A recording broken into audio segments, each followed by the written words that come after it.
So I was whining to my wife the other day, said, I need new glasses. And she said, well, get some. I couldn't tighten them anymore. They were scratched. You know the thing, right? But I didn't want to go through the process because you have to make the appointment. You have to spend weeks to get them done. And you got to pay a fortune, right? That's real. But I did.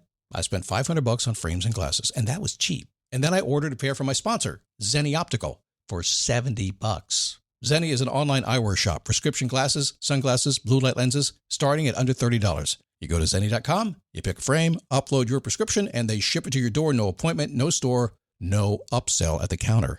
And by the way, if you are saying, do I really need new glasses, or do I have to put up with one pair to do everything I need to do for the next 2 years? No! You can get what you want starting at under $30. And if you've never bought glasses online, don't worry about it. I haven't either. Zenni has a virtual try-on so you can see exactly how the frame looks before you commit to buying them, with no salesman looking at you saying, those look good, but these expensive ones would look better. No, you don't get that. I'm excited. I can't wait to get my Zenni glasses and tell you more about them.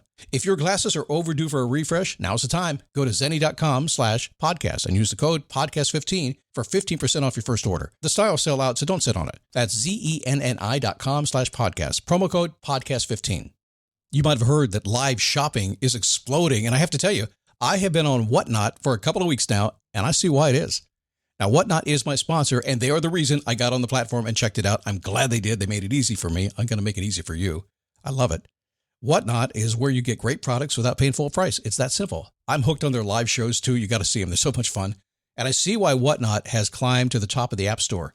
And listen, if you're selling online, or maybe you have a storefront and you're hoping people will find your listing or maybe walk in your store, Whatnot flips that, because on Whatnot, you go live and you sell directly to people in real time. And I may admit, although you didn't hear from me, I may have picked up a couple of power tools or so in the past couple of days. I'm just saying. Whatnot, it's the largest dedicated live shopping platform with beauty, collectibles, electronics, luxury, fashion, even cookies, and anyone can sell. In fact, people who sell on Whatnot sell 10 times as much as any other major marketplace. That's because you're not just listing products, you're building real connections with buyers. So whether you're shopping or you're selling, download the Whatnot app today and get free shipping on your first order. Just search WHATNOT, Whatnot, in the App Store and start scoring amazing deals. Never give up, fighting till the end, gotta get back up. No time for loss, fighting till the end no matter what the cost. Keep moving, gotta get back up. One, keep moving, gotta get back up. Keep moving, gotta get back up. One, keep moving, gotta get back up. Happy Friday. Here we go. Man, what a busy month of September. February, man. So much happening. At least here in Florida. When it gets to be February here and you guys are in the muck of winter up there, we are in our prime. I'm just saying, it's beautiful. Like 72 degrees and gorgeous and fun. Daytona 500 just passed. I love that. I'll talk about that in a second here because it's a really neat thing I like about the Daytona 500. But today, clearing the clutter, clearing your mind. That's what we're talking about, because clutter in your life is a big deal. I was having a conversation with a client just the other day, and I've had this conversation 1,000 times. So what I will tell you today is not being made up. It's real practice almost every day of my life. It just happens. So hang on for the ride. It is the Daily Boost from motivationtomove.com, the positive boost you need every single day. Yes, as I record this show, Daytona 500 is about ready to run. And so the Air Force Thunderbirds are rocking my studio. Oh, well, it is what it is. I wish I could fly one of those airplanes. That'd be so much fun. I fly little airplanes. I don't fly big, fast, cool airplanes like that. But man, they're fast. They do some cool stuff. And one of my things I do when the race happens, because the race, it's 5 miles away, but I can see the jets flying 5 miles away. It's Florida. It's flat, right? We can see the jets. And what I like to do is turn the TV on and watch them sing the national anthem at the beginning of the race. And then I look out my window, because you know how the jets fly over just as the national anthem comes to an end? It's so cool to see it on TV and to see it. Anyway, it's a silly little thing I do.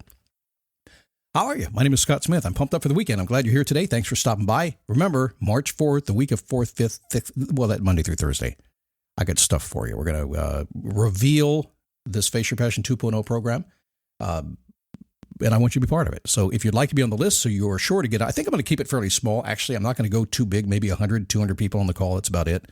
So go get registered, or at least sign it. Get on the list. There's no official registration. Go to faceyourpassion.com, put your name on the list. I won't spam you. And I'll let you know when it happens, and you can register if you want to. Dealio? Okay. So I was talking, before I get into how I want to feel today and the question we asked today, I do want to make mention of something that I observe when I go to the Daytona 500. And I go to the race every couple of years, but I live really, my gym's right. I literally can hear the cars and see the track right behind the gym. So I'm up there every single day. But here's the cool part about it. And this is something I never want to miss. I live in a place where there's cool stuff happening all the time.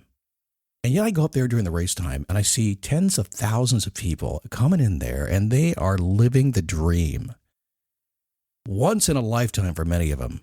Pack up and go to Daytona and see their thing. It's a spectacular experience. And I hope for you that you can see other people doing that. They can see other people and just recognize just for a moment in time that this may be the only chance they get to do what they're doing. And maybe they do it year after year, but maybe not. There are a lot of just one time. And think about yourself, about that thing that you just need to do. I never forget that. When you live in a place where you have some stuff that people want to do, I just always try to pay attention to that. All right, question today. How do I want to feel? It's on my diary I write every single day. And I got to tell you, when you answer the question, how do I want to feel? And you do it every single day, you would think that eventually the answer would become the same. It doesn't. Every single day when I write in my diary, I call it my daily awareness diary. Awareness, the number one key to getting what you want in life. Paying attention. Every day I write in it, I get down, I think it's about maybe the fourth or fifth question I have on that, the prompt that I have. And when I get down to that question, how do I want to feel? Every single day it's different. Now here's why. When you answer that question, when you pose that question to yourself, and this podcast is over today, and you sit down and say, well, Scott told me to ask myself how I wanted to feel. Think about the question. How poses a question. Immediately your subconscious mind first goes, "Oop, you talking to me?" Do I? Yep, you are talking to me. Want. It's okay to want, guys. Feel. Feel, that's emotions. Cool. So the boss is talking to me right now. I'm going to pay attention. The boss says, how do I want to feel? Well, I'm going to tell the boss, you want to feel great. Whatever. Prosperous, excited. I don't know what it is. And then your subconscious mind will say, go forth and do it. And you'll be like, I got stuff to do. Leave me alone.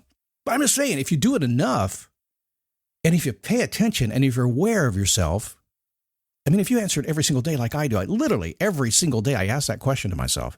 And then I look back and I go, my God, it changed every single day. I must live a wacky life, or we're all just emotional creatures. And we can begin to see the patterns in there. You know what I did? Can I share something with you? This is kind of cool. I took every instance where I asked myself that question, how do I want to feel? I took the answers. I put them into one document. I fed it into ChatGPT. And I said, summarize this into one, I think it was 50 words I gave it. One statement of how I want to feel.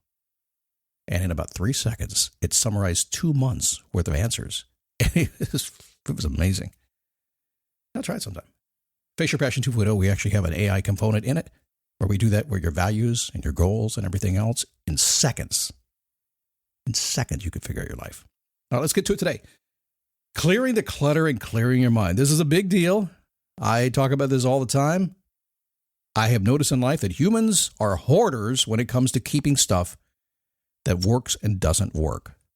Done this a long, long time. My only credibility that I have is I've done it a long time. Day in, day out, 24/7, talking to tens of thousands of people. At this point, probably pushing 20,000 coaching hours. Just crazy what I've done.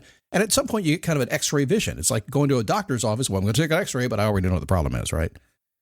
It's the same thing. You see it all the time. So you're a hoarder. We all are hoarders, as if we do. And unless you figure this out. Now, I'm not talking the hoarder on TV with the house kind of thing. I still don't understand that. That's way above my pay grade. But you're really an expert at hoarding stuff as if your life depends on it. So let's dig into this a little bit.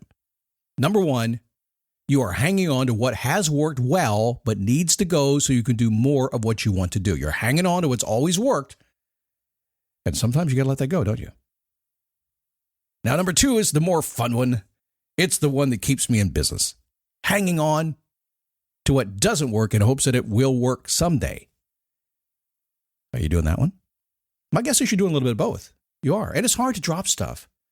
When I talk to people, when I'm working with them and working through it, I can so clearly see what they need to get out of the way because I'm an unbiased outside person. I can see that, but you can't always see it when you're thinking about it. So what are you hanging on to that has worked really well for you, but needs to go so you can do the other stuff you want to do? And what are you hanging on to that doesn't work, has never worked, is not going to work, and yet you're hanging on to it hoping it will work that you need to get rid of today? Need a laptop that's built to perform and designed to last all day? Select Windows 11 PCs starting at $499.99 are now at Best Buy. Learn more at bestbuy.com. Best Buy. Imagine that. My guess is you have a couple of items on your list. I would write a couple items down. If you're thinking about it right now, making notes. By the way, it always freaks me out. A lot of times people send me a picture of their notes. It's kind of weird. I mean, I really appreciate it. But it's weird because it's like, wait a second, they listened to me and they made notes about what I was saying, and then they go apply it in their life. It actually works. I don't care what you say, who you are. I know it works. Still freaks me out. Keep sending those pictures, by the way, because I like to be freaked out. Whichever one you are, hang on to what works. It doesn't work. It can go on for years, leading to frustration as long as you want something else, right? I was on the phone with a client. It's a couple weeks ago at this point. And we ran into a situation. It happens. We began dealing with they've been dealing with it for a few months. We kind of had to work through this thing. So as I was exploring with the client, here's the basic questions that she had in her mind. Should I keep it? Should I put it to the side and come back to it? Should I toss it and go over? Should I? And finally, I'd had enough. I just did. It was like, again, kind of x-ray vision. Not a bad way. That's my job, to listen between the lines and pay attention, right? Help you sort things out. I finally said the only thing that did come to mind. I said, the fact that you keep questioning this tells me you want to drop it. You're just worried about what comes next, which is strange because what you want is what comes next. I will tell you this, that whether you want to drop it or whether you want to keep it, if you keep sorting it out in your mind and can't figure it out, it's one of those two things. If you can't stop it from your mind and bounce, if you're still trying to figure it out months or years later, it's one or the other. You're either going to move forward or you're going to drop it. The question is which one, and you're afraid to make that decision because it is kind of scary, which is really weird because the thing you want is on the other side of the decision you need to make. But I get it. We all do it. I did it for Face Your Passion. Did it for a long time. I went back and forth whether I would do it again. Eventually, my heart said, no, this is what you like to do. You love to study. Passion, purpose, meaning, and legacy. I love it. I live it every single day for myself. I'd love to make it happen in other people's lives. Finally, I had to accept it and give up everything else and just go forward. Let me ask you a question. How would you feel if you dropped everything holding you back right now and woke up in the morning with a clean slate, ready to move? How would you feel? Well, I asked that question of my client. She said, and she had this embarrassed look on her face that people get when they can't pretend anymore. I love that look. I just love this little smile people get. Man, I don't know how you even hide it. You can't. You think you hide, but you can't. It's like, I've just been busted. Oh my God, he just busted me. But I'm going to stand here and maintain my composure because, I got to do that. Gosh, I wish Zoom was not around. Wish I could be on the phone, then I could hide it better. But no, she was busted. She knew it. That's when she said, I'm not going to lie. If I dropped everything holding me back right now, woke up in the morning and with a clean slate, I'd feel pretty good. Would. You've done that before. You got out of high school, you got out of college, busy. And one day you didn't drop it. It was just over because that part was over, right? And whoosh, you felt great. One day you had a job you just hated. And one day you got a new job and you got to take a week or two off in between. Whoosh, God, it feels so good. So many instances in your life where something comes to an end and freedom arrives.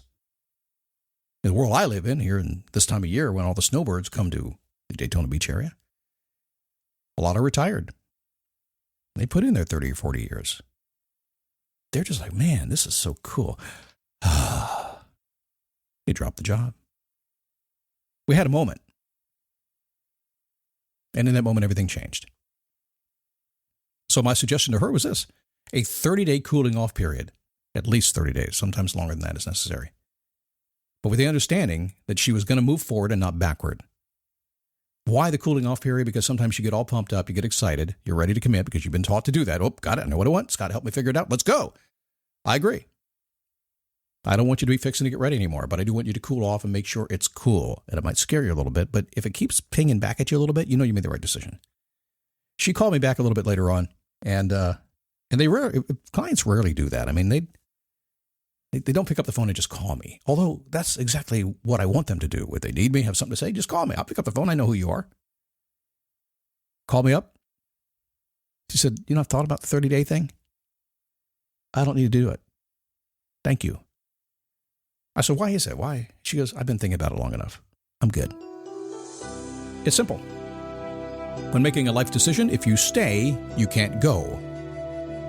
If you go, you can't stay. It's that simple. So if you're finding yourself stuck, if you find you got to clear the clutter out of your mind, and you do, you need to stop running these open NLP loops through your brain that are driving you insane. I'm trying to think of a rhyme because that was really good. I want to rhyme. Brain that are driving you insane. You're the only one to blame if you don't play the game. Yeah, I did it. What a way to wrap up the week. Okay, listen, it's awesome stuff. Get rid of the clutter. Make a decision. Do your thing. Come over and see me at Facebook, although not usually on the weekend a whole lot, but sometimes a little bit, okay? dailyboostpodcast.com/Facebook. Have a good weekend. See you Monday right here. Keep moving. Gotta get